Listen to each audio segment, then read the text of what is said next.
43rd meeting of the Security Council is called to order. The provisional agenda for this meeting is peace and security in Africa. The agenda is adopted. In accordance with Rule 37 of the Council's Provisional Rules of Procedure, I invite the representative of Ethiopia to participate in this meeting. It is so decided.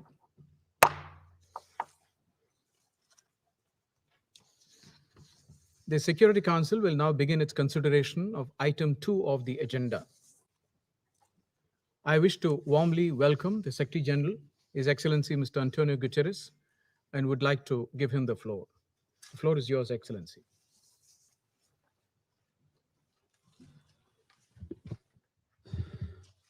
Mr. President, thank you for convening this meeting on the situation in Ethiopia, a matter that is increasingly preoccupying the African continent and the wider international community. A military confrontation, which started some 10 months ago in the northern region of Tigray, is spreading. And the level of human suffering is growing, with serious political, economic, and humanitarian implications for Ethiopia and the broader region. All parties must recognize a simple truth: there is no military solution. Last week, I issued an appeal for action on 3 fronts. First, calling on all parties to immediately cease hostilities. Second, ensuring a commitment for unrestricted humanitarian access everywhere and fully reestablishing of public services. Third, creating the conditions for the start of an Ethiopian-led political dialogue to find a solution to this crisis. These steps are essential for 2 critical reasons. First, the unity of Ethiopia and the stability of the region are at stake, and they are very important. The military front lines in Tigray have now reached the regions of Amara and Afar. The declaration of a unilateral ceasefire by the government of Ethiopia on the 28th of June and the withdrawal of the Ethiopian National Defense Forces from Mekelle did not lead to a comprehensive ceasefire. The Tigray region remains largely under a de facto humanitarian blockade and cut off from key public services such as electricity and communications. Tigrayan forces have since expanded their presence into neighboring Amara and Afar regions, where fighting has escalated. Other actors in Ethiopia have entered the fight through mass mobilization and the activation of regional armed groups. Inflammatory rhetoric and ethnic profiling are tearing apart the social fabric of the country. The wider region is already witnessing the political, economic, and social impact of the conflict beyond the borders of Ethiopia. Second, the human price of this war is mounting by the day. A humanitarian catastrophe is unfolding before our eyes. More than 2 million people have been displaced from their homes, and 1 million more are in immediate need of life-saving humanitarian assistance, including food, water, shelter, and health care. At least 400,000 people are living in famine-like conditions. Last month, UNICEF warned that 100,000 children face life-threatening severe acute malnutrition over the next 12 months. Refugee camps have been destroyed. Healthcare systems have been decimated, with hospitals and clinics attacked and looted. And this has all been exacerbated by electricity and communications blackouts. I'm also deeply concerned by reports of horrific sexual and gender-based violence from survivors, including women and children. I condemn these atrocity acts in the strongest possible terms. This is compounded by other serious allegations of human rights violations and abuses against civilians reportedly perpetrated by all parties to the conflict. There must be accountability. A joint investigation by the Office of United Nations High Commissioner for Human Rights and the Ethiopian Human Rights Commission is concluding. Mr. President, the United Nations and its humanitarian partners have mobilized to reach more than 5 million people with food or other essentials. But the capacity to respond is severely constrained by insecurity, delays, and a host of restrictions on the work of humanitarian organizations. Overland access into Tigray now depends on a single route through the Afar region, which involves passing through numerous checkpoints. Humanitarian organizations require roughly 100 trucks worth of assistance and supplies to reach Mekelle every day. Yes, since mid-July, an average of less than 10 trucks per day have been able to get through, and no trucks have arrived for over a week, while food warehouses are now empty. Sadly, humanitarian workers have been harassed and even killed. Well beyond Tigray, the conflict in Afar and Amara regions has displaced reportedly 300,000 more people. This is taking place alongside efforts to maintain broader humanitarian support across Ethiopia in response to intercommunal violence, flooding, locust infestation, and other challenges. The conflict is also taking a heavy economic toll, illustrating once again the utter folly of war. The fighting has already drained over $1 billion from the country's coffers. Debt is mounting, access to credit is drying up. Inflation is growing higher, and basic food items are running low. Meanwhile, Ethiopia is suffering from the fifth highest incidence of COVID cases on the continent. Mr. President, Excellencies, for all these reasons, I repeat my fundamental call. All parties must immediately end hostilities without preconditions and seize that opportunity to negotiate a lasting ceasefire. Foreign forces should leave the country. Unrestricted humanitarian access to all areas in need must be guaranteed, and humanitarian workers must be respected. Public services must be reestablished. I believe there is an opportunity to address the conflict peacefully, which the parties must seize in the interest of Ethiopia. And conditions must be created for the start of an inclusive national political dialogue to address the underlying causes of the conflict and ensure Ethiopian voices direct the pathway to peace. On these issues, I've been in contact with Prime Minister Abiy, and I also have received a letter from the president of the Tigray region, as it was elected at the time, in response to my appeal, which was also addressed to the President of the Security Council on this matter. The UN is ready to work together with the African Union and other key partners to support such a dialogue. In the period ahead, the attention and unity of the Security Council will be critical. Mr. President, allow me to express one final word of profound regret about the tragic events unfolding in Ethiopia.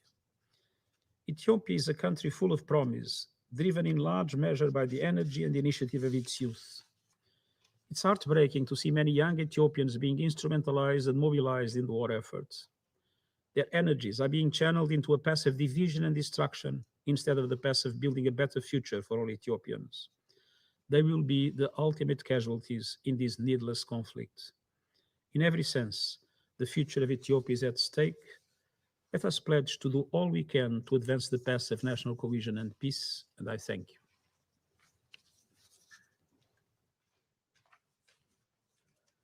I thank the Secretary General for his briefing. I now give the floor to those council members who wish to make statements.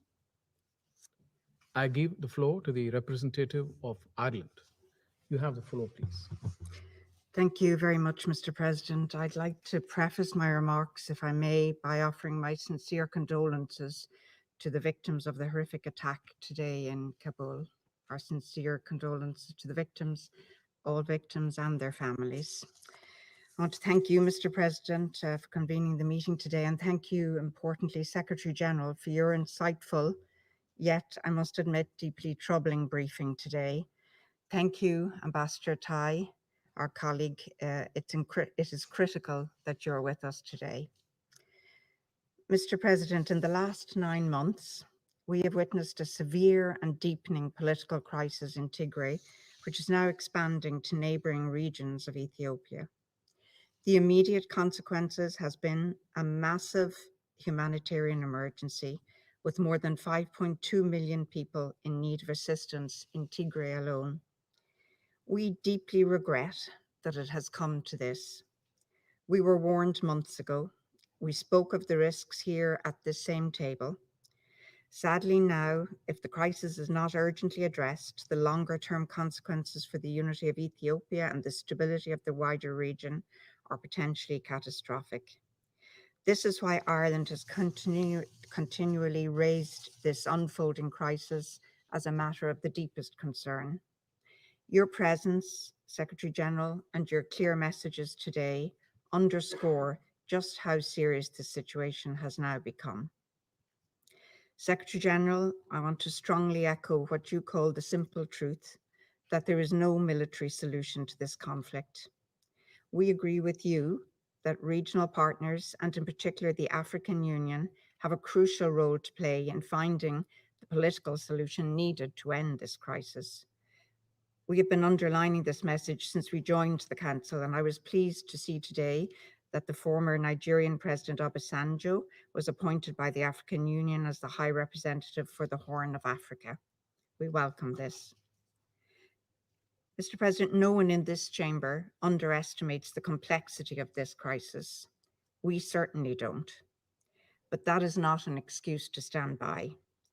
Today, we have heard from the Secretary General about where we might start. Today, all Council members have an opportunity to support the Secretary General and those caught in this crisis by sending 3 clear and united messages.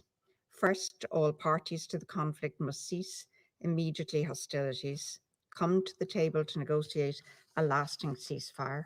Second, all parties to the conflict must ensure full, unimpeded and safe humanitarian access, as well as the restoration of public services. And third, conditions must be created to allow for dialogue and to find a solution to the conflict in Tigray, while a broad range of stakeholders must engage in a process of inclusive dialogue to address the significant challenges affecting Ethiopia. The international community, that means us, we must stand ready to support this process. Mr. President, the shocking spectre of famine continues to loom. We know that millions of people are displaced and hundreds of thousands are already starving. There is absolutely no time to waste. This is not a time for reflection. On the contrary, it's a time for action. The sad reality is that without further, immediate and scaled up action, the horror of starvation will overwhelm parts of Ethiopia again, with harrowing echoes of past tragedy. Too many ordinary men, women and children will suffer. Too many will die as collateral damage in a war not of their making. As we've just heard in clear terms, their basic humanitarian needs to food and shelter are not even close to being met. I repeat, this is a time for action.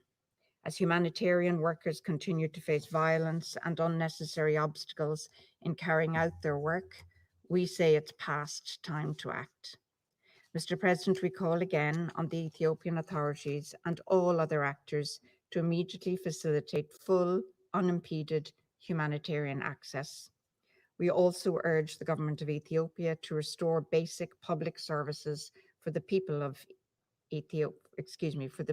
Tigray.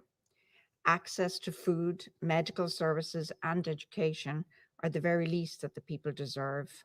The human dignity and human rights of millions are at stake.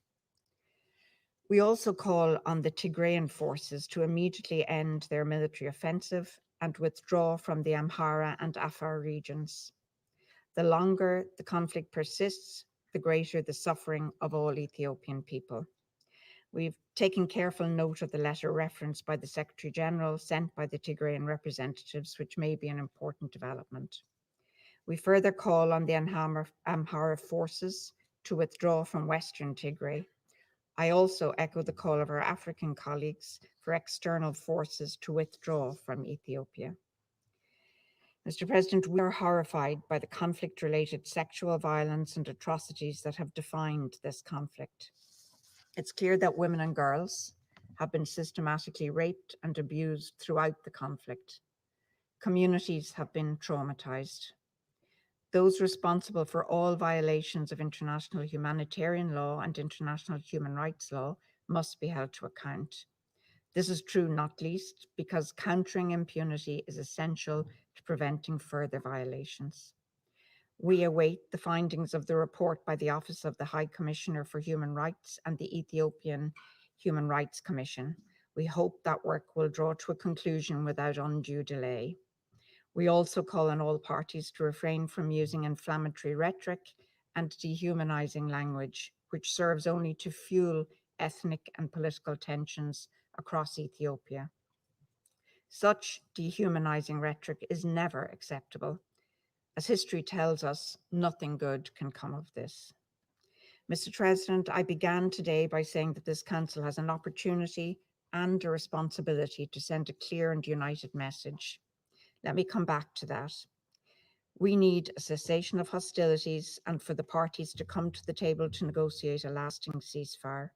We need unimpeded humanitarian access, and we need a political solution to the crisis in Tigray and an inclusive national dialogue. Leadership to forge a path towards peace must be found among the parties to this conflict. Time is of the essence. The very lives of Ethiopian people are at stake. Now is the time for action. Thank you, Mr. President. I thank the representative of Ireland for her statement. I now give the floor to the representative of Estonia. You have the floor, please. Thank you very much, Mr. President. And I thank the Secretary General Guterres for being with us today and then the remarks you made. Estonia welcomes today's very timely Council meeting and reiterates the need to keep the situation in Tigray on the Council's agenda. We are deeply worried about the escalating conflict in Tigray, which is aggravating an already dire humanitarian situation and increasingly threatening the wider stability of the region. The reports of growing civilian casualties, especially among children, are alarming. It is essential that all parties adhere to the international humanitarian law and do their utmost to protect civilians. It must be acknowledged by all that there can be no military solution to this conflict. We join the Secretary General in calling upon the parties to cease hostilities as an immediate priority and to start negotiations for a permanent ceasefire. We call upon the Tigray forces to stop their offensive, in particular in neighboring Amhara and Afar regions, which has already caused massive displacement and will only expand the devastation and suffering. At the same time, we call upon the government of Ethiopia to request the immediate withdrawal of Eritrean troops from Tigray, to ensure unfettered humanitarian access to the region, and to restore basic services, including water, fuel, electricity, communications, and banking in all areas affected by the conflict. We also urge the government to facilitate the challenges faced on the ground by humanitarian aid organizations in order for them to be able to assist those in need. Estonia is increasingly concerned about the conflict-driven food security crisis, which has been deteriorating mainly due to the interruption of supply lines. Around 400,000 people are already living in famine, the worst level of acute food insecurity, with 4 million people approaching the same. Mr. President, continued reports about violations and abuses of international humanitarian law and international human rights law, including widespread sexual and gender-based violence, are deeply worrying. In this context, we reiterate the importance of the ongoing joint investigation by the Office of the United Nations High Commissioner for Human Rights and the Ethiopian Human Rights Commission. The perpetrators must be held accountable and brought to justice. We are also worried about reports of arbitrary detentions and enforced disappearances of ethnic Tigrayans in Addis Ababa. We call upon the Ethiopian authorities to investigate these possibly unlawful and discriminatory practices. To conclude, the people of Ethiopia have suffered enough. While the immediate priority must be ending the hostilities, this should be followed by an inclusive and credible political process with the aim of national reconciliation. The conflict in Tigray can only be solved through dialogue. Thank you. I thank the representative of Estonia for his statement. I now give the floor to the representative of France. You have the floor, please. Thank you, President. I also would like to echo my colleagues today to extend my condolences to the victims of the terrible attacks that happened today in Kabul, as well as their families. I'd like to thank the Secretary General for his briefing. On my side, I'll make 5 points. While this conflict has now lasting almost 10 months, we must look at the reality. Our priority and the responsibility of the Security Council are to put an end to this conflict and preserve the unity of Ethiopia. We will only manage to do this if all forces present play their part. This is a conflict, as we know, with several parties: the federal government, militia, and special regional forces, as well as their Eritrean allies on the one side and Tigrayan forces on the other. Calling for a cessation of hostilities, humanitarian access, and dialogue does not imply any bias. It is clear that this conflict will not be solved by weapons. As you've said so clearly, Mr. Secretary General, all parties must agree on a ceasefire. We'd also call for a definitive withdrawal of Eritrean forces from Ethiopian territory. We call on Tigrayan forces to reinstate the regional borders in Tigray to avoid any escalation. A compromise must be finally reached with the Amhara forces on the border dispute between the two regions, as within the framework of the constitution. Attacks against civilians, extrajudiciary executions, forced expulsions, sexual violence, or violence motivated by ethnic origin or supposed political affiliation of people should not go unpunished, whoever their perpetrators may be. Here, France reiterates its full support to the joint inquiry on violations of human rights, which must allow the facts to be established, and indisputably so. These conclusions must be followed up upon. We also regret the difficulties faced in the collection of evidence, and we call on all parties to guarantee access for investigators. A ceasefire is indispensable to address the humanitarian emergency.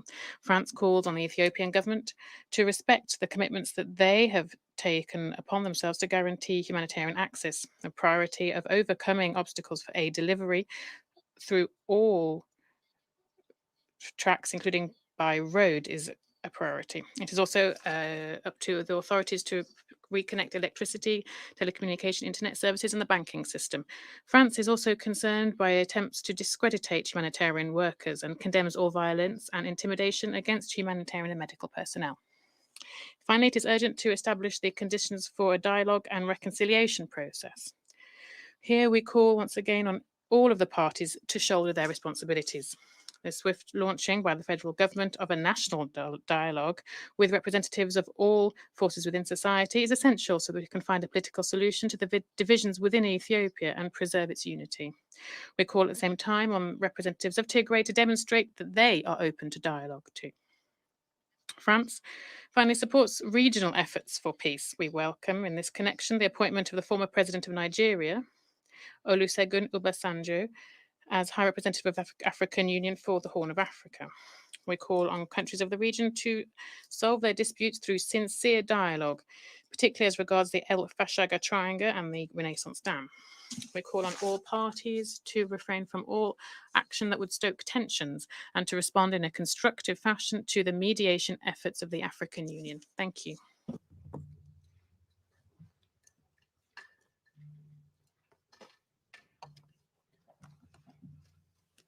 I thank the representative of France for his statement. I now give the floor to the representative of Norway. You have the floor, please. Thank you, President. With the sadness and disbelief, we are yet again discussing the prospect of a man-made famine in Tigray. The expansion of the armed conflict into the neighboring regions of Afar and Amhara will only increase the suffering. The ramifications for the entire country are grave and potentially undermine regional peace and security in the Horn of Africa. President, let me thank the Secretary General for his frank briefing. We are grateful for your tireless diplomatic efforts to bring an end to this conflict. We hope to see that your leadership in preventive diplomacy is replicated by other key actors, such as regional institutions. As we have been told, the humanitarian consequences of the conflict in Tigray are massive. To end the catastrophic humanitarian situation in Tigray, some immediate actions are crucial. First, the federal Ethiopian authorities and all other actors must secure rapid, safe, and unimpeded access of humanitarian aid to the region. Second, all parties must do their utmost to facilitate the work of humanitarian organizations and their personnel. And third, all parties must fully respect international humanitarian law and provide security for humanitarian workers. Repeated assurances from Ethiopian authorities of compliance with its humanitarian obligations have failed to materialize. In reality, Tigray is placed under a strict closure regime. The provision of humanitarian aid through land convoys and air access is being obstructed instead of facilitated.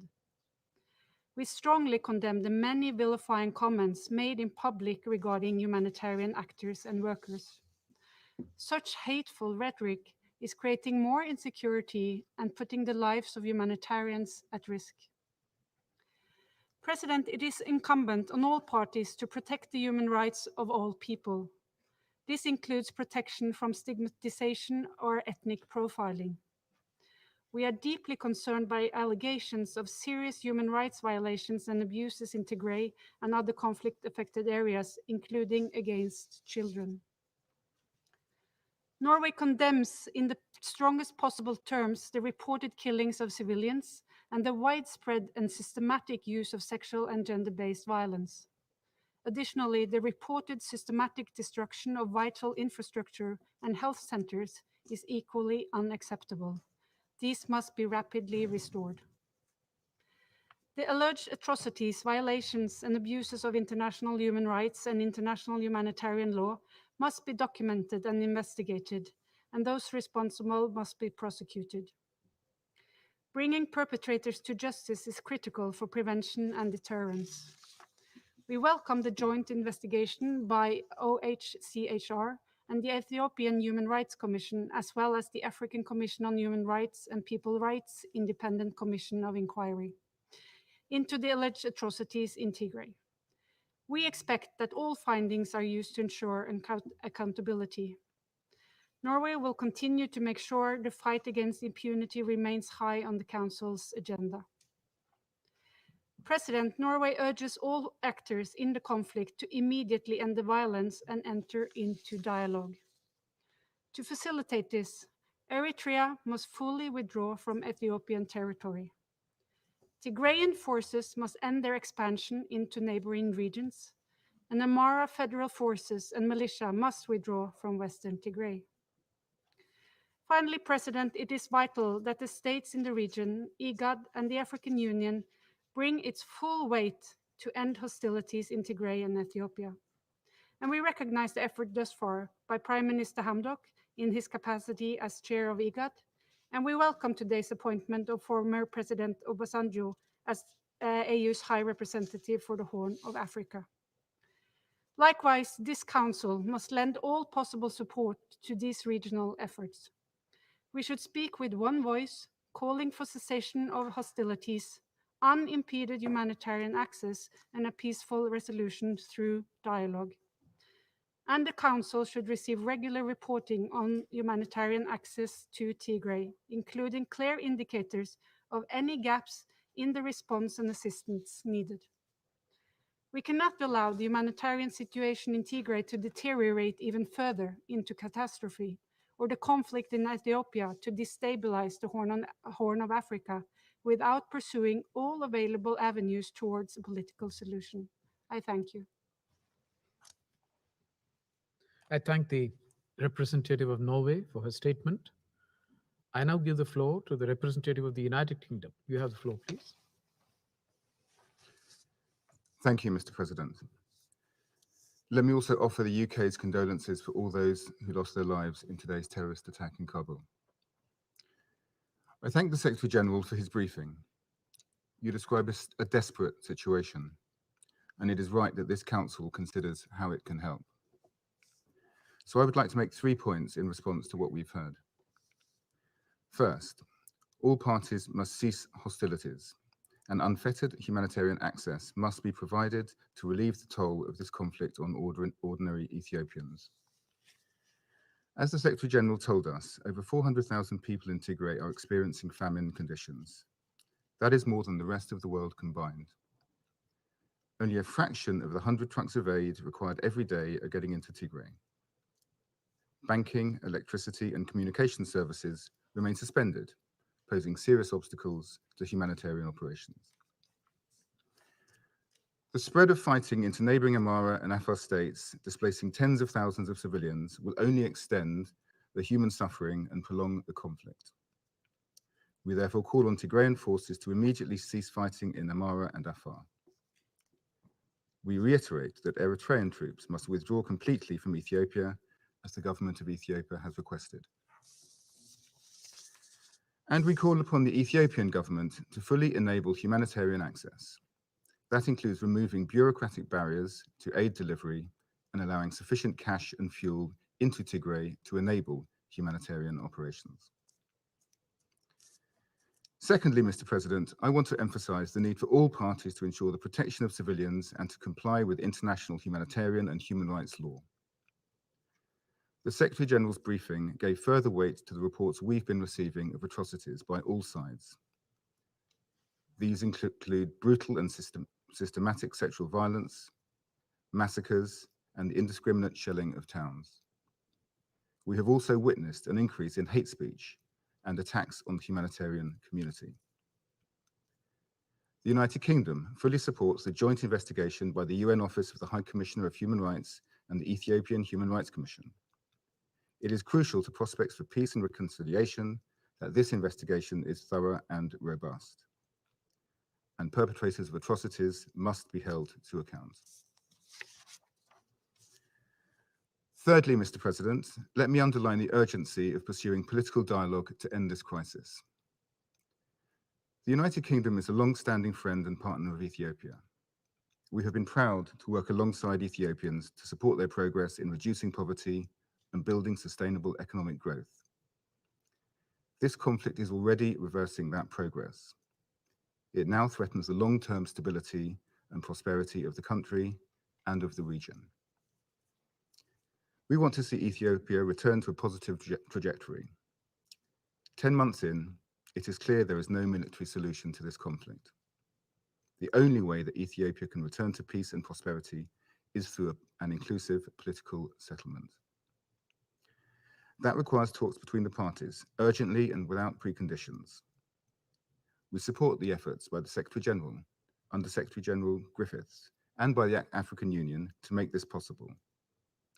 And we therefore welcome the announcement today of the appointment of former President Obasanjo as AU Special Representative for the Horn of Africa. Mr. President, it is abundantly clear what the parties need to do now to end the dreadful toll of human suffering in Ethiopia. The United Kingdom joins the Secretary General and other members of this Council in calling on all parties to cease hostilities, allow unfettered humanitarian access, comply with international law, and begin a process of dialogue to resolve the conflict. Thank you, Mr. President. I thank the representative of the United Kingdom for his statement. I now give the floor to the representative of the United States. You have the floor, please. Thank you, Mr. President. And let me begin by thanking those that have offered condolences to the victims of the evil and cruel terrorist act this morning at Kabul airport. It is much appreciated. And thank you, Secretary General Guterres, for your insightful and, as my Irish colleague said, however, disturbing briefing today. In our last session on Ethiopia and the situation in Tigray on July 2nd, the United States, Ireland, and the United Kingdom called for public discussion in the Council focused on protection of civilians. We called then for a negotiated ceasefire and unfettered humanitarian access. And we called more broadly for a national political dialogue that would be inclusive of all Ethiopians. Since then, no progress has been made on any of these fronts, none. As we have heard from the Secretary General, the military confrontation has escalated. The Ethiopian government has not responded positively to proposals for negotiations. Instead, it has publicly called for the mobilization of militia. The TPLF, meanwhile, has expanded its own military campaign into the Afar and Amhara regions. Ongoing TPLF military operations in these regions are displacing hundreds of thousands of civilians, and this too must stop immediately. Eritrean defense forces have re-entered Tigray, and reports indicate that military alliances among armed groups and other regions risk sparking a wider war in Ethiopia. And instead of striving to create space for negotiations and for dialogue, leaders on all sides have used inflammatory rhetoric that is increasing polarization along ethnic lines. This is all gravely concerning to all of us. These developments are eroding the unity, the sovereignty, and the territorial integrity of the Ethiopian state. The United States is particularly concerned by reports of ongoing violence in the Tigray region and other parts of northern Ethiopia, including attacks against women and children. The Ethiopian government and the TPLF, as well as associated regional militias, must end the fighting now, allow humanitarian access, and move toward a negotiated ceasefire immediately and without preconditions. Eritrean defense forces, meanwhile, must refrain from further increasing or regionalizing the conflict. Today, I would like to focus on these three concerns: the dire humanitarian situation, the need for immediate negotiations toward a sustainable ceasefire, and the withdrawal of Eritrean forces. First, contrary to its public commitments, the Ethiopian government and regional authorities continue to cut off Tigray with limited entry of humanitarian goods or personnel. This withholding of humanitarian aid, particularly food, is leading to unnecessary death and untold human suffering. Last week, after repeated warnings, aid agencies ran out of food stocks in their warehouses in Tigray. This comes after all of us were told over the last 3 months about famine conditions in Tigray. Millions are at high risk of food insecurity in northern Ethiopia, and of those, hundreds of thousands are estimated to be at risk of starvation in Tigray. The heroes that are trying to fend off this starvation, the humanitarian workers, are, as we heard, being targeted and killed simply for providing aid to those who are in need. Despite a small increase in convoys and flights entering Tigray, we estimate that just 7% of the needed humanitarian supplies were able to reach Tigray over the past month. And that statistic is based on the World Food Programme's projection of what is needed and the Ethiopian government's own reporting on how many trucks have gotten through. And let's be clear, this shortage is not because food is unavailable. It is because the Ethiopian government is still limiting humanitarian aid and personnel, including land convoys and air access. We are troubled by disturbing reports that the Ethiopian government is intentionally withholding humanitarian assistance to starving Ethiopians, and these impediments to the movement of humanitarian supplies must be removed immediately, and trucks must be allowed to enter and deliver life-saving assistance to Tigray. If these impediments continue, large numbers of people will starve to death, and many more will die from disease. This council was very clear when we passed Resolution 2417 in 2018. The denial of humanitarian access and depriving civilians of objects indispensable to their survival is a violation of international humanitarian law and can constitute a war crime. Mr. President, council members, this is happening on our watch. The impediment to the movement of humanitarian supplies is not the only humanitarian crisis in the country. We are also alarmed by reports of reprehensible attacks against Eritrean refugees. One humanitarian worker was killed by TPLF forces in Amhara region last week, and humanitarians have observed the looting of NGO offices and warehouses by the TPLF, with the supplies being taken into Tigray. This is utterly unacceptable. These humanitarians are there to save lives. They must be protected. The trajectory of this conflict over the last 10 months demands continued Security Council action. Second, Mr. President, the United States remains deeply concerned about the role of Eritrea in fueling the ongoing crisis. The presence of the Eritrean Defense Forces in Ethiopia remains a significant barrier to ceasefire negotiations and to political resolution of the conflict. The evidence is overwhelming that Eritrean Defense Forces engaged in a pattern of serious human rights abuses in Tigray.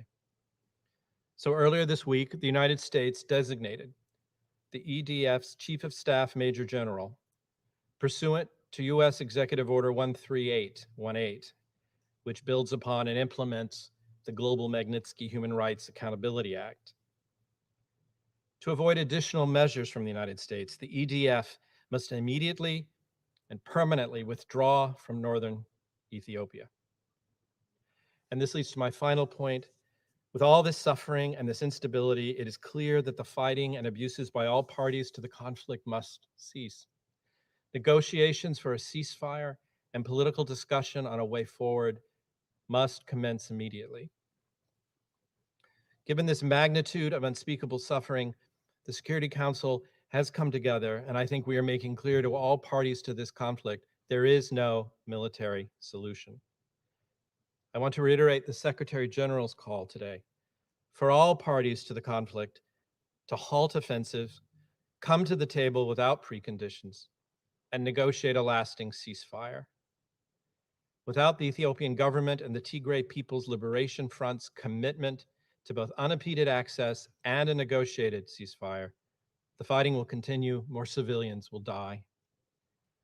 So the United States welcomes your personal engagement, Mr. Secretary General, and your leadership to initiate dialogue to a resolution of this conflict. To this end, we encourage you to work closely with the African Union and with regional and international partners with the full backing of this council. Let me conclude by saying the United States is committed to supporting the people of Ethiopia and of the wider region as they work to resolve these challenges, as they work to overcome current divisions. The ties between the United States and Ethiopia are deep and historic. There is a reason Ethiopia is the largest recipient of US humanitarian and development assistance in the world. We stand with Ethiopian people. They deserve to live in peace with each other and to lead healthier, more resilient, and prosperous lives. Thank you, Mr. President. I thank the representative of the United States for a statement. I now give the floor to the representative of Vietnam. You have the floor, please. Thank you, Mr. President. At the outset, I would like to join other colleagues in expressing our deepest condolences to the family and governments of the victim, those who lost their life in the recent attack in Kabul. I would like to thank Secretary General Antonio Guterres for his insightful briefing, and I welcome the representative of Ethiopia to our meeting today. Mr. President, the humanitarian situation in Tigray, especially its consequences and adverse impacts on the daily life of millions of people since the last 3 months, has been of deep concern for all of us. This circumstance is made worse by a lack of constructive dialogue, negotiation, and reconciliation between the related parties, while tension has increased. The longer this situation lasts, the more likely it is that a long-term and comprehensive solution is out of reach at the expense of peace and development in Ethiopia. Against this background, we would like to stress the following point. First and foremost, the humanitarian situation in Tigray should be addressed in the most urgent manner. We welcome the Ethiopian government effort to improve the humanitarian access in the regions. This process should be accelerated. We also welcome the practical activity carried out by the United Nations, including humanitarian organizations and international and regional partners, for tens of thousands of Ethiopians over the past few months, including people in Tigray. We, however, understand that the access to and distribution of humanitarian assistance still remain far from satisfying the need of urgent assistance in many parts in Tigray. We call for safe, effective, and efficient delivery of humanitarian assistance and expanded access for the provision of much-needed assistance in Tigray region and bordering area. We support the appeal for action on 3 fronts stated and mentioned recently by the Secretary General. All the elements are crucial to find a way out for the current situation. Mr. President, violent killing against civilians, including women, children, and humanitarian workers, and the destruction of infrastructure indispensable to the civilian population in Tigray must be condemned and prevented. The perpetrator must be brought to justice. It is now important that all parties to comply with international law to protect civilians, including women, children, and thousands of Eritrean refugees currently trapped in the refugee camps in the Tigray regions. The current conflict, which has complicated political, historical, and ethnic roots, has exerted certain impacts on the regions. What needs to be done now is to stop fighting, start a dialogue, and start a political process. We hope that all relevant parties will refrain from all acts that might send Ethiopia into chaos and jeopardize peace and security in the country and in the regions. The Ethiopian authority and all other concerned parties should give the highest priority to the interests of its people, following the basic principle enshrined in the international law and the UN Charter. In this process, the international community, including the Security Council, should support all efforts toward this end, with full respect for the independence, sovereignty, unity, and territorial integrity of Ethiopia. The principle of non-interference in the internal affairs of state and settlement of dispute by peaceful means should also be constantly upheld. Mr. President, last but not least, we would like to once again express our support for a constructive engagement of neighboring countries and international and regional organizations, especially AU and IGAD, for the process of peace, security, national reconciliation, unity, and development in Ethiopia. I thank you, Mr. President. I thank the representative of Vietnam for his statement. I now give the floor to the representative of Russian Federation. You have the floor, please. At the beginning of my statement, I can't not echo the condolences towards all victims and casualties from the terrible terrorist attacks in Kabul. It is clear that it is ISIL. That President, we'd like to thank the UN Secretary General, Antonio Guterres, for his assessments of the developments in northern Ethiopia. We also welcome the participation in today's open briefing, the permanent representative of Ethiopia to the UN, Taye Selassie. The Russian Federation is carefully following the military and political developments in the region.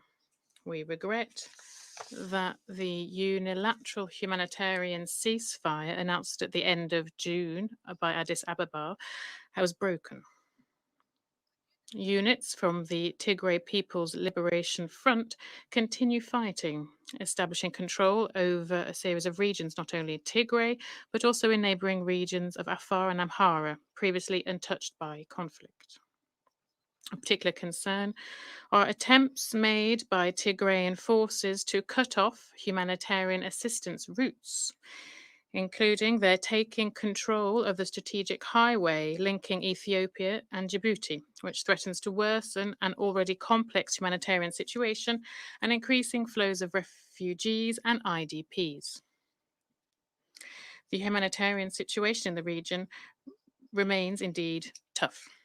At the same time, the federal government is continuing to make significant contributions towards alleviating it.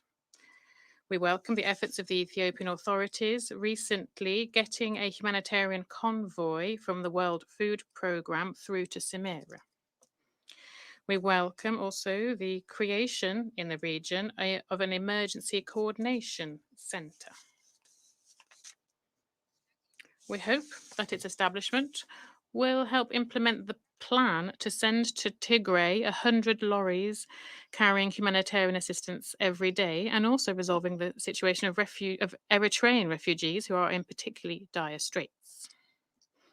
We are convinced that in order to address this situation, it is necessary, first and foremost, to depoliticize the North Ethiopian humanitarian file. Providing humanitarian assistance in the context of the ongoing political standoff and the toxic media atmosphere has little chance of success. Nor can we agree with the bias in public focus in the work of humanitarians in Tigray. When providing humanitarian assistance, it's important to pay attention to other regions too, including Amhara, Oromia, and Somali, who also have significant humanitarian needs. These are linked to droughts, floods, plagues of locusts, and problems with planting crops. The basis of these efforts should remain UN General Assembly Resolution 46182 and the UN Guiding Principles on Humanitarian Assistance. We call on OCHA to pay particular attention to establishing privileged and constructive dialogue with the federal government. We fully support, Mr. Secretary General, the work that you've been doing to launch a political dialogue as soon as possible. We are convinced that this dialogue should be led by Ethiopians themselves. with the support, first and foremost, from the African community. Any potential external assistance should be done while fully respecting the sovereignty, territorial integrity, and political independence of the country. In June's elections in Ethiopia gave convincing proof that the federal authorities can unify the Ethiopian community. We are convinced that they can independently work towards normalizing the situation and generally put the country back on the right development trajectory. Our African partners and the international community should simply support these efforts of the Ethiopian government. We'd also note in this connection the appointment of the High Representative of the African Union and former President of Nigeria, Obasanjo.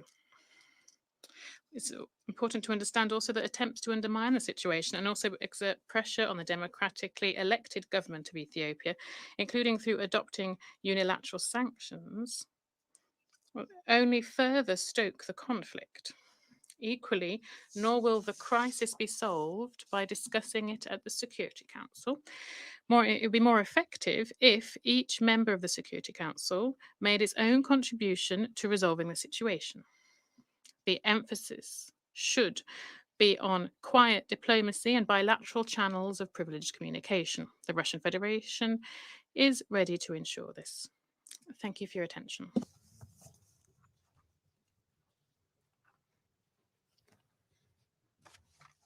I thank the representative of the Russian Federation for her statement. And I now give the floor to the representative of China. We have the floor, please. Mr. President, I thank SG Guterres for his briefing and welcome the presence of Ambassador Ahmed, permanent representative of Ethiopia, to this meeting.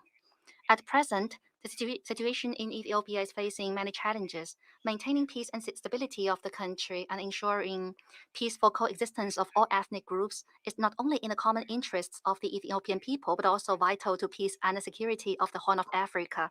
It is also the goal that the international community makes joint efforts for. We hope all parties in Ethiopia will resolve conflicts and differences through political dialogue, ease tensions, and avoid further escalation of conflicts, so as to create conditions for achieving peace and reconciliation. China welcomes the Ethiopian government's recent efforts in alleviating the situation in Tigray and neighboring areas. In the meantime, affected by conflicts, the humanitarian situation in some Ethiopian states has become increasingly grave, and humanitarian needs in states such as Amhara and Afar have increased. We hope all parties in Ethiopia will continue to make efforts to expand humanitarian access and ensure the timely delivery of humanitarian goods to its people.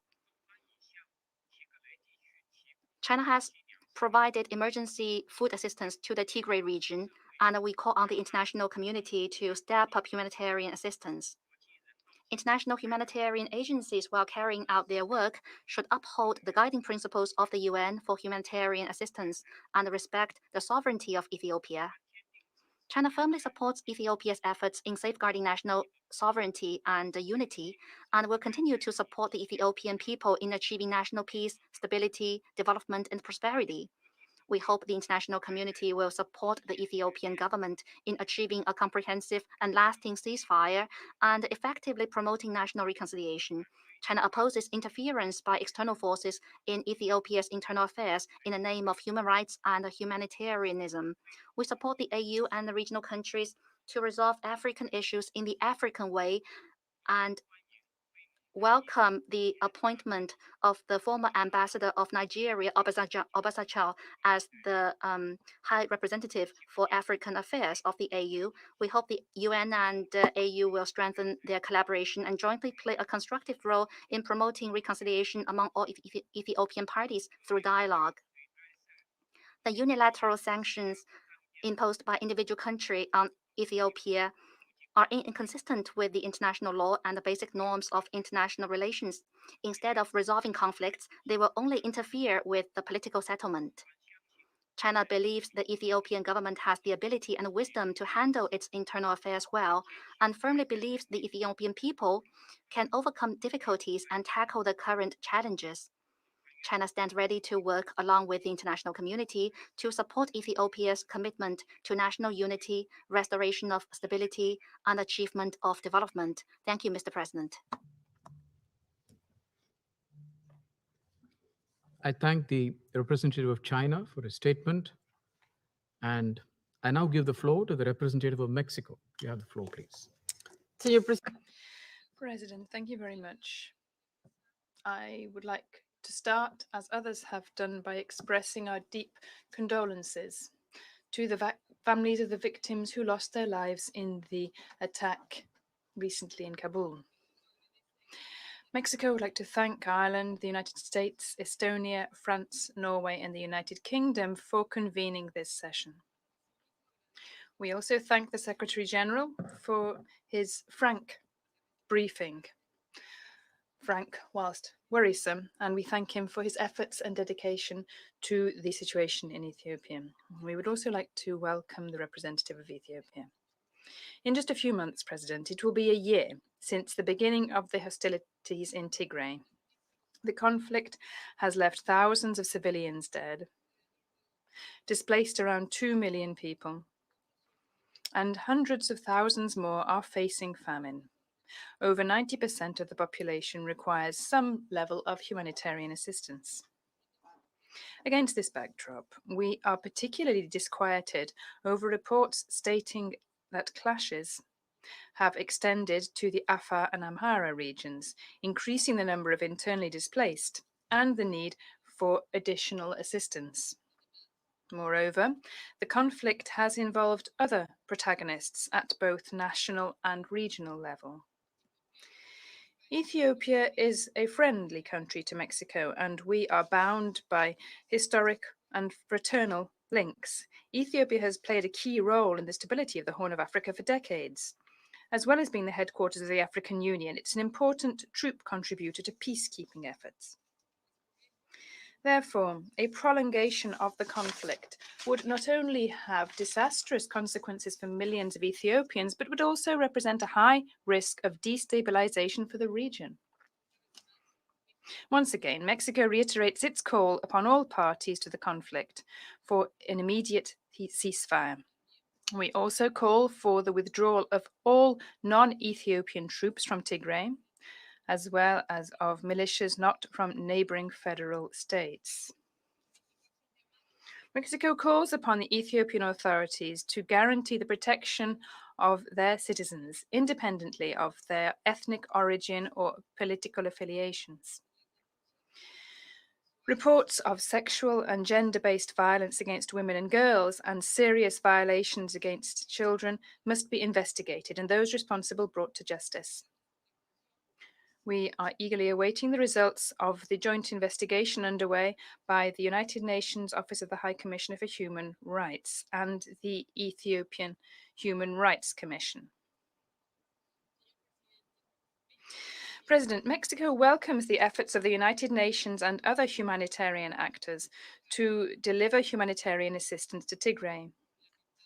We regret the fact that humanitarian activities continue to face challenges, and in particular, the fact that humanitarian aid cannot reach certain regions. Interruptions in communications, fuel, and the banking system have repercussions on the abilities of the humanitarian community to provide assistance. We underscore the need to re-establish these services and to ensure unimpeded humanitarian access so as to avoid further deterioration in the already critical situation. A lack of access to food could result in a massive famine, as we have already heard here. Whilst the lack of basic services, medicines, and medical supplies of an essential nature exacerbate the risk of transmissible preventable diseases. Moreover, Mexico strongly urges all parties to the conflict to respect the norms of international humanitarian and human rights laws. In particular, the protection of civilians and essential infrastructure, as well as humanitarian personnel. In this regard, we reiterate the need to investigate all attacks against civilians and humanitarian personnel so as to avoid impunity. President, to conclude, I would like to say that if one thing has been made abundantly clear during this period, it is that there is no military solution to the conflict in Ethiopia, and as we have heard from many delegations. In this regard, we recognise the regional efforts to mediate and seek a political solution. Mexico calls upon all parties to the conflict to put the well-being of millions of people ahead of their own interests, and to immediately initiate an inclusive dialogue with a view to beginning the process of national reconciliation and reconstruction. And that is why we welcome the appointment of the former Nigerian President Obasanjo as High Representative for the Corn of Africa to the African Union. Thank you very much. I thank the representative of Mexico for his statement. I now give the floor to the representative of Kenya. You have the floor. Thank you, Mr. President. I have the honor to make this statement on behalf of the African 3+1, namely Kenya, Niger, St. Vincent and the Grenadines, and Tunisia. I thank the Secretary General for his briefing on the latest developments in Ethiopia. We commend his engagement with Ethiopian leadership, the African Union, and regional leaders. We believe that his good offices can play an important role in facilitating a resolution of the current situation. We have heard the important information, insights, and concerns expressed by our fellow members of the Security Council. We indeed share similar points of view with many of them.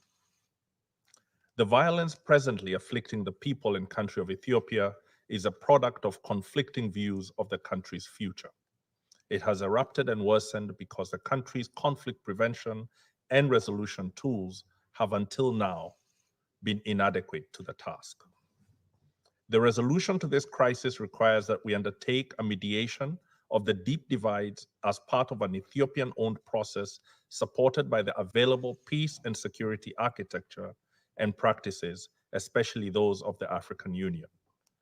As the A3+1, we observe that on every side of the conflict, there is a growing perception of ethnic identity being the basis of conflict.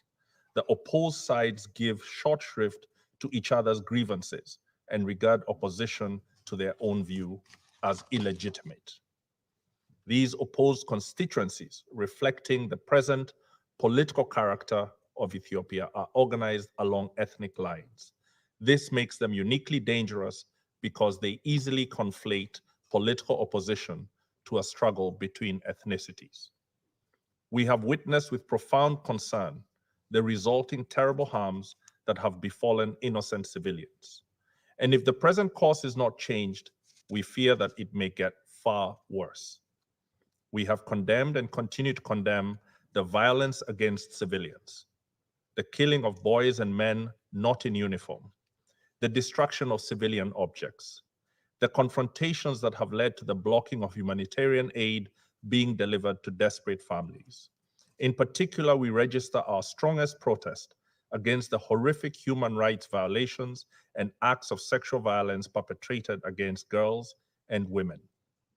Our values as a continent, as captured with such gravity in the African Union's Constitutive Act, demand respect for the sanctity of human life and the condemnation and rejection of impunity. To put an end to this violence, our values must inspire and drive practical action. Mr. President, in our last statement on the 2nd of July, we welcomed the democratic aspirations of the Ethiopian people as expressed in their last elections. We return to this important moment for Ethiopia to argue that democracy, above all, is a mechanism for the resolution of serious political differences. The democratic mandate awarded by the millions of voters must include every Ethiopian citizen, even and perhaps especially in Tigray and other parts of the country where the vote was not held due to insecurity. The democratic mandate will only fulfill its potential and fundamental requirement by helping resolve the greatest differences in Ethiopia. Excellencies, fellow members of the Security Council, it is not easy to move from violent confrontation to the negotiating table. This was why on the 2nd of July, we recommended use of the mechanisms available in Africa's peace and security architecture, underpinned by our Constitutive Act. Foremost among those mechanisms, and one that is available to Ethiopia immediately, is the right of member states to request intervention from the Union in order to restore peace and security. We welcome the appointment by the chairperson of the African Union Commission of former President Olusegun Obasanjo as a High Representative of the Horn of Africa region. His mandate is to promote peace, security, and stability on behalf of the region. We urge all regional leaders and the broad international community to lend him every assistance, particularly as he supports a peace process in Ethiopia. That process must promote and protect human and people's rights. It must be clear in assuring the sovereignty, territorial integrity, and independence of Ethiopia. It should be genuinely inclusive to promote unity, solidarity, cohesion, and cooperation among the peoples of Ethiopia and the Ethiopian state. To allow space for it, we therefore urge the government of Ethiopia to remove all legal, administrative, and security barriers to a political dialogue. No matter what has come to pass, the government needs to acknowledge the existence of legitimate grievances and to understand that they must be resolved peacefully. We must also pronounce our concern and caution about the rallying of the civilian population to the conflict. Though it may be intended to marshal the patriotic spirit of the people, it can lead to an uncontrollable spiral of violence and bloodshed. There are those who will take it to be an invitation to acts of collective punishment against civilians. This is the time for leadership to urge calm, to give confidence that the country has the ability to overcome even this greatest of challenges with its growing democratic instincts. To the armed actors in Tigray, the TPLF or the TDF, we urge the withdrawal from neighboring regions and a halt to the rallying of other armed actors. The further they advance outside Tigray, the greater the danger to the people on whose behalf they claim to be acting. Escalating political tensions in other parts of the country will not solve the crisis. It will only widen the divide. The TPLF must leave no doubts lingering that they will ever play any part in compromising the political independence and territorial integrity of Ethiopia, which all members of the African Union are obliged to defend. In addition, we recommend the spirit of the following steps to all Ethiopian leaders, understanding that they are not easy to implement. 1, make immediate announcements to all citizens and to all militia and armed units that the targeting of civilians, and particularly women, is unacceptable and must stop immediately. 2, deconflict military movements in Tigray, Afar, and Amhara to enable unfettered access to humanitarian aid before famine returns to any part of Ethiopia. It is important that lines of communication between military leaders be opened for this purpose. 3, announce a willingness to stop hostilities and to engage in ceasefire. 4, for the parliament just voted into office, peace cannot be made with a political movement that has been labeled as a terrorist group. Parliament should prepare to lift this designation to allow for direct contact and negotiation with armed actors opposing the government. 5, for the government tangibly demonstrate an embrace of the people of Tigray by resuming the provision of basic services to them. 6, accept the good offices of the African Union, the region, and the UN Secretary General as bridges to mediation and peace building. Mr. President, to this Security Council and the international community, we make the following recommendations. We call for the government of Eritrea to withdraw its forces from Ethiopia and embrace a role of peace building. We urge wealthy countries and organizations to provide adequate resources to the humanitarian campaigns in Ethiopia. 3, we call for the UN Development Program, the World Bank, the IMF, and all of Ethiopia's creditors to deliver an economic recovery package to implement the moment political mediation is underway. Number 4, we urge caution in the use of any unilateral coercive sanction measures that risk Ethiopia's economic collapse. Their use will only worsen the humanitarian crisis. To the African Union, we call for a re-energizing of the peace and security architecture. We have seen that its powerful capabilities contribute to resolving many conflict situations in the continent, and we believe they can be used in Ethiopia. Mr. President, allow us to conclude with a final caution. War is seductive. There are those who today in Ethiopia call for it to be given a chance. Such an attitude taps into a deep human desire for the clarity that enmity appears to offer. It promises simplicity instead of painful compromise, the annoying need to listen to the other, and the frustration that comes from trying to appreciate complexity. The Ethiopia of old inspired and rallied us Africans. It had challenges. It had known war and subjugation among and between its peoples, but its successful resistance to colonialism, racism, and fascism rallied our spirits. As Africans, we are conscious that this is our historical moment to recover our march to prosperity, peace, and independence from the actors who prefer us weak and divided. Ethiopia must not tap into its glorious history to solely grasp the grievances that lead to anger and hatred. Instead, Ethiopians must find in their past the prominent lessons of compromise, unity, and peace. We appeal to the leaders and people of Ethiopia to understand that they cannot break each other's spirits and succeed in building a united and prosperous country. I thank you.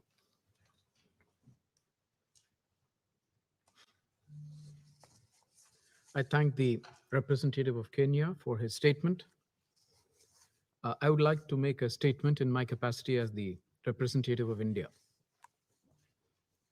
I join others in thanking the Secretary General for his comprehensive briefing and insights into the issue. I welcome the participation of the permanent representative of Ethiopia in today's meeting. Let me begin by strongly condemning the terrorist attack in Kabul today. We extend our heartfelt condolences to the families of the victims of this terrorist attack. Today's attacks reinforce the need for the world to stand unitedly against terrorism and all those who provide sanctuaries to terrorists. Today's meeting under the agenda item Peace and Security in Africa has been necessitated by the humanitarian situation in Tigray, which is witnessing continuing fighting between the Ethiopian Defense Forces and the Tigray People's Liberation Front. In recent weeks, the conflict has intensified and now been spread by one side, TPLF, to the neighboring regions of Amhara and Afar. The conflict is having a severe impact on the civilian population, particularly women, children, and the elderly, and has resulted in the killing of innocent civilians, human rights violations, and use of child soldiers. The unilateral ceasefire announced by the government of Ethiopia in June 2021 was an important step aimed at improving the worsening humanitarian situation. Unfortunately, the opportunity provided by the ceasefire seems not to have been grasped, with the continuing aggression and belligerence of one side and spread of fighting beyond Tigray region. The humanitarian cost and suffering due to the conflict is unfortunately mounting. This development has a potential to destabilize the larger Horn of Africa region. In our view, today's meeting should strengthen efforts towards a ceasefire, which is the need of the hour. In this context, we take note of the efforts of the government of Ethiopia and its leadership in addressing the situation. The government has been working with humanitarian partners, including the UN Office for the Coordination of Humanitarian Affairs, the World Food Programme, and other agencies to alleviate the suffering of the people. We deeply appreciate the efforts of the Secretary General in this connection. The humanitarian access has been improving progressively with more convoys reaching the areas in need. This is demonstrated by the statistics provided by OCHA and WFP. The communication and coordination between the Ethiopian authorities and humanitarian agencies has improved significantly in recent weeks. We welcome the establishment of a regional emergency coordination center in Samara, comprising federal institutions, regional counterparts, WFP, and UN OCHA to facilitate the movement of trucks along Afar routes to Tigray and to coordinate emergency assistance to displaced people. We urge sustained close coordination between humanitarian agencies and the Ethiopian authorities to bridge the remaining gaps. At the same time, there is an urgent need to scale up efforts consistent with UN guiding principles for humanitarian assistance. At this juncture, Ethiopia needs all the support it can get from the international community. The international community should come together, treat the emerging situation with sensitivity and seriousness, and extend all possible humanitarian assistance to Ethiopia. The humanitarian agencies also need to take measures to avoid diversion of humanitarian aid. The government has undertaken investigation into cases of serious human rights violations, including through joint investigations with the Office of the High Commissioner for Human Rights. We strongly denounce and condemn all atrocities committed by armed groups against civilians, including children. Those responsible for human rights violations and sexual violence perpetrated in Tigray should be prosecuted. For decades, Ethiopia has been an engine of economic growth in the Horn of Africa region. Today, Ethiopia needs support from the international community, including from the African Union and the United Nations, to address issues related to the conflict.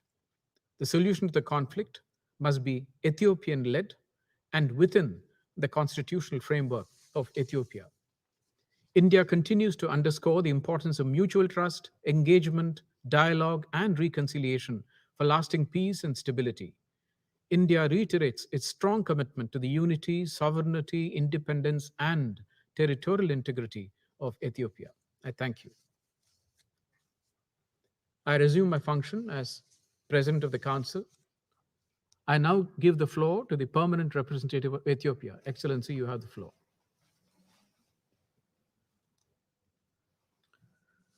Mr. President, thank you for allowing my country's participation in this meeting. I thank the Secretary General Antonio Guterres for his briefing, and I acknowledge the presence of Undersecretary General Martin Griffiths. Mr. President, on the World Humanitarian Day last week, the Secretary General provided emphasis to the situation in my country. The government of Ethiopia appreciates the good faith engagement by the Secretary General. We appreciate the Secretary General call for ending the suffering of the Ethiopian people. This same objective will continue to drive the efforts of the government of Ethiopia, as was the case in the past 9 months following the treasonous and unforgettable attack against the Northern Command of the Ethiopian National Defense Force by TPLF. Excellencies, in previous discussion on the situation of my country, I tried to give a broader perspective on the problem where we are facing. The current state of affairs in Ethiopia did not transpire overnight. They were in the making long before the TPLF unleashed attack on the Northern Command of the NADF in the dark hours of November 4. The genesis of the current conflict goes back at least 3 decades ago. Since 1991, TPLF maintained hegemonic control over the political, security, and economic life of the Ethiopian people. During this time, the TPLF faced resistance at every turn in all corners of Ethiopia. We must recall that it was sustained popular protest that dislodged the TPLF from the political power in 2018, ushering in a promising period of transition. TPLF was dispelled not only from power, but also from the hearts and minds of Ethiopian people due to the non-evolving and destructive ideology it seeks to preserve in the Ethiopian body politic. The people of Ethiopia outprogressed this political elite that stand vanguard for division over unity, oligarchy over equal opportunity, favoritism over merit. When it lost power, the TPLF retreated to Tigray, taking our people in Tigray as hostage, because as the saying goes, for those accustomed to privilege, equality feels like oppression. Still, despite numerous provocations, the Ethiopian government exercised maximum restraint until the group attacked and looted military barracks. Over the last 9 months, the government sought to uphold the constitutional order. The TPLF refused to disarm and surrender to law enforcement authorities, doubling down on its destructive agenda. Mr. President, the unilateral humanitarian ceasefire declared in June and the subsequent withdrawal of the National Defense Force from Tigray was supposed to bring calm to the region and its people and provide space for the TPLF leadership to reconsider its ruinous course. Our plan was to allow a peaceful farming season in Tigray. It was supposed to pave the way for the uninhibited flow of humanitarian assistance for the people in need. If it went according to our plan and vision, the ceasefire would have allowed us to embark on rebuilding and reconstruction in the region, and the repair and reconnection of infrastructure and economic apparatus disrupted by the TPLF. Also, children in Tigray would have already begun preparation for the 2014 school year. It is 2014 in Ethiopia, it is 2020 in the Gregorian calendar. That is set to begin next September. We had also wished for members of the TPLF that showed signals of willingness for peace to successfully advance their position and convince their peers to abide by the law and follow the path of peace. The government's commitment for peace was given no regard by the TPLF, who called the ceasefire a joke, and also by members of the international community that tolerated, enabled, and condemned the group to follow its destructive path. The repeated plea for ceasefire was ignored, and we now have Ethiopian children in Tigray subjected to forced recruitment to serve as cannon fodders. We also see aid distribution conditioned to parents giving away their children to war. Not only farmers in the Tigray region, but also those in adjacent Afar and Amhara region are now unable to farm their land, exposing them to the indigeneity of receiving aid to sustain their family. Hundreds of thousands in Afar and Amhara region are displaced and have sustained irreparable damage for their well-being. In absolute disregard for the well-being of people and in greedy pursuits, whatever is there to be acquired by creating mayhem on the very people it purports to stand for, TPLF blocked humanitarian aid. The group also engaged in formalization of fronts between internal and external actors bent on destabilizing the great nation that is Ethiopia.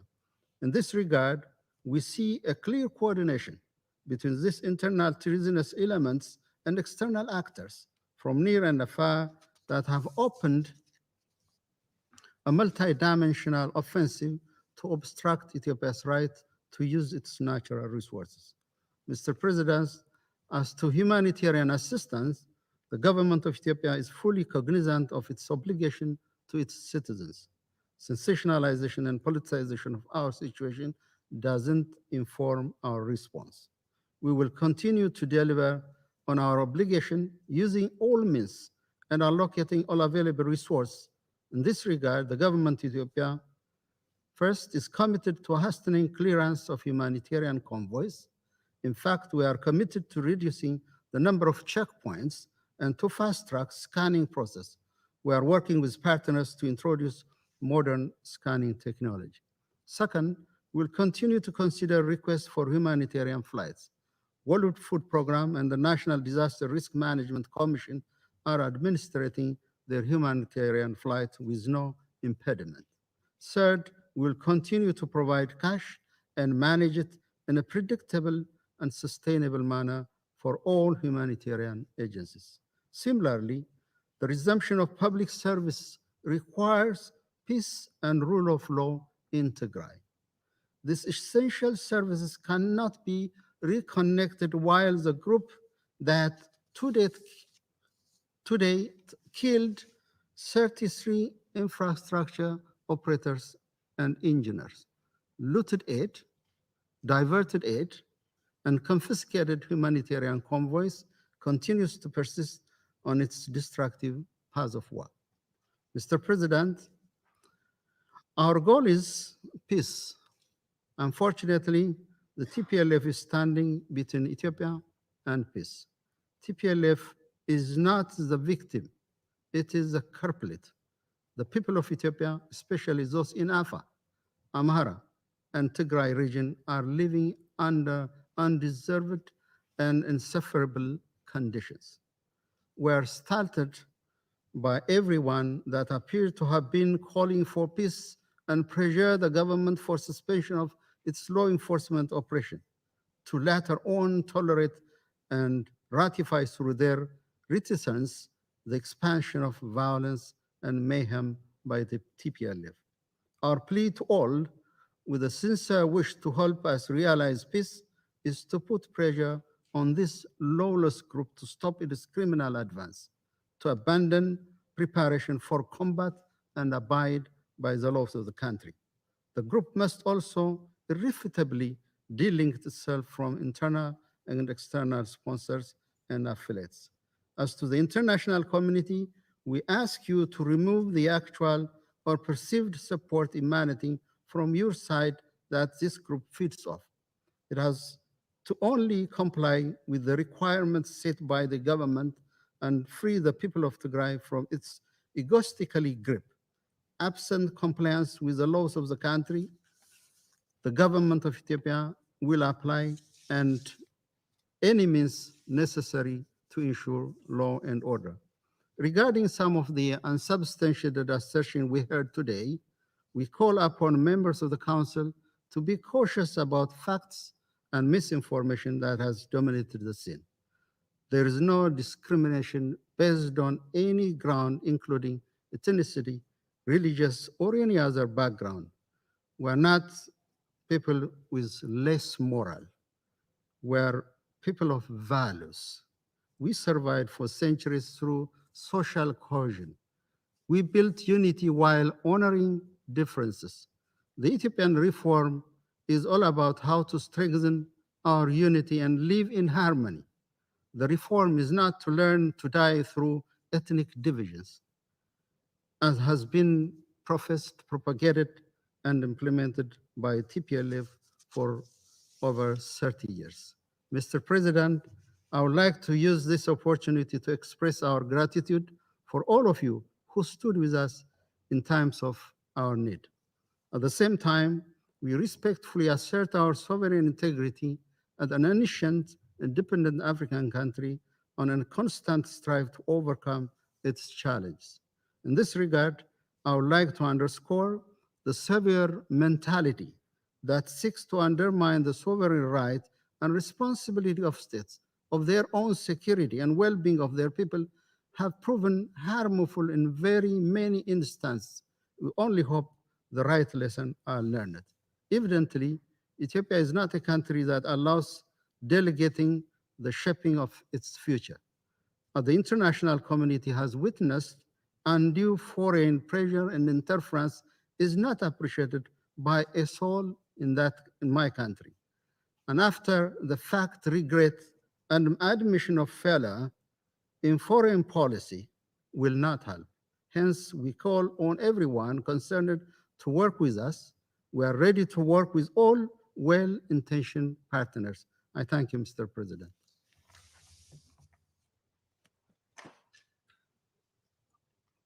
I thank the permanent representative of Ethiopia for his statement. There are no more names inscribed on the list of speakers. I'll now adjourn the meeting so that the Council can continue its discussions on the subject in closed consultations. And I would request observers to kindly exit the chamber as soon as I adjourn the meeting. Meeting is adjourned.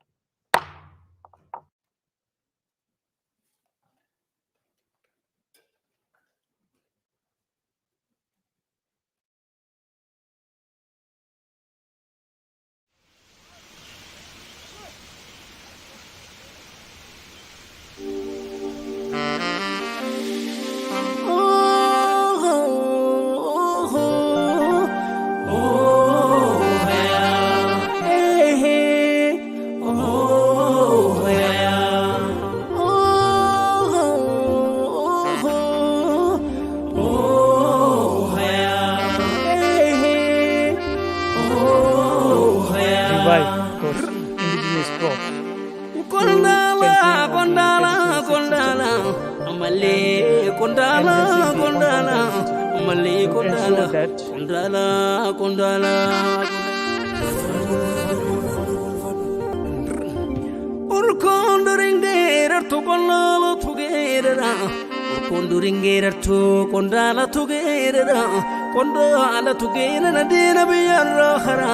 Pitatiya tugota kanaf dina werera male konna lamiti kutwa torara